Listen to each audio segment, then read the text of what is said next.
dalam 5 tahun terakhir. Satu, sistem politonomi yang dikembangkan oleh pemerintah dalam 5 tahun terakhir yang salah, yaitu sistem politik ekonomi oligarki.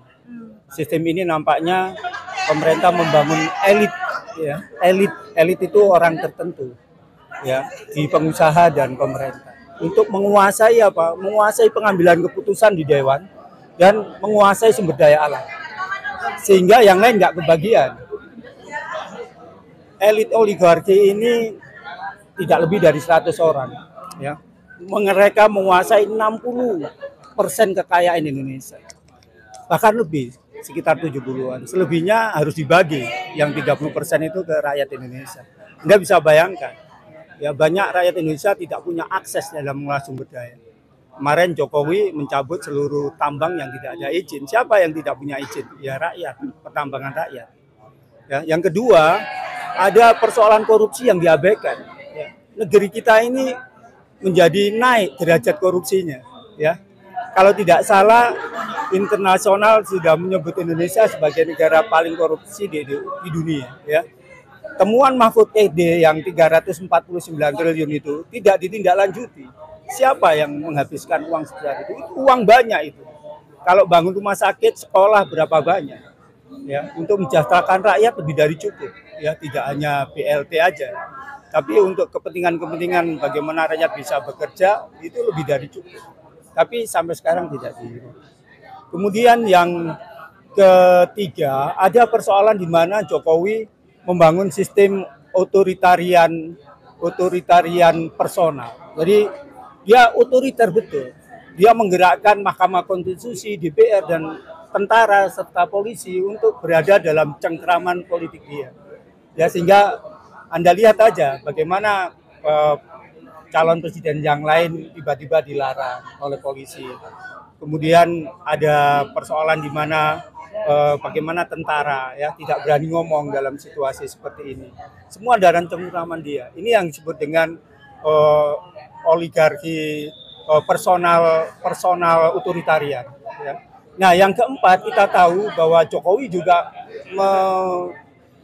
melakukan etika politik yang kurang baik dengan menyalonkan anaknya dan mendorong Mahkamah Konstitusi untuk menyetujui, mencari dalil apapun yang penting bisa jadi. Padahal itu kan bertentangan dengan konstitusi. Syarat yang ada di dalam Undang-Undang Pemilu dan Konstitusi Anda bisa lihat itu. Umur 40 tahun, kalau belum berumur 40 tahun punya pengalaman jadi gubernur. Tapi Gibran gubernur enggak, wali kota masih 2 tahun. Tapi kok bisa jadi? Ini pelanggaran etik yang luar biasa.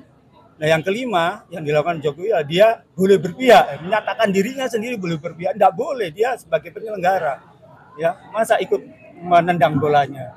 Sebagai pelaksana, misalkan PSSI panitianya ikut menendang, enggak karu-karuan.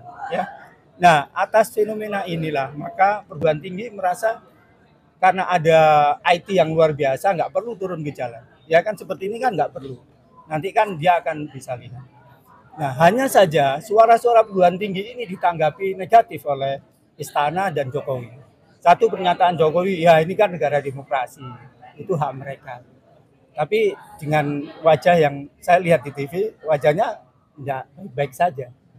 Yang kedua, staf khusus kepresidenan menyatakan bahwa ini tendensius. Orang-orang menyingkirkan capres yang satu mendukung capres yang lain. Enggak, saya tahu persis. Orang-orang di bawah UGM, di bawah UI, saya tahu dan kenal saya dengan Prof. Herkestuti, dengan Prof. Kuncoro, kenal. Dia memang sungguh-sungguh menyuarakan ini untuk perbaikan negeri. Bukan punya tendensi tertentu. Nah, Brawijaya juga seperti itu. Brawijaya ini sudah hampir 1 minggu kita berdebat di konsep dan melibatkan EM juga. Akhirnya tadi malam sudah disepakati, sudah konsep itu aja.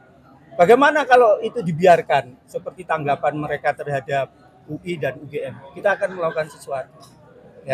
Jadi setelah ini kita akan mengevaluasi, melihat respon pemerintah. Pemerintah bersikap sinis atas masukan kita bertindak. Bertindak bisa secara akademis, bertindak bisa datang ke Jakarta untuk berdialog, dan bertindak bisa dengan literer, dengan menulis. Jadi kita tidak diam, termasuk ketika kita mensikapi teman-teman kita dianggap orang pinggiran memberikan masukan pada pemerintah, kita juga perkuat itu. Ya, di radio kemarin saya juga memberikan pernyataan-pernyataan itu supaya pemerintah mendengar. Ini para guru besar, jangan dibuat remeh. Di luar negeri, setiap ada pengambilan keputusan negara itu tanyanya ke Berkeley, ke kampus-kampus besar. Nah, kita dipinggirkan, ya, perguruan tinggi itu dipinggirkan. Seakan-akan suara mereka nggak punya makna.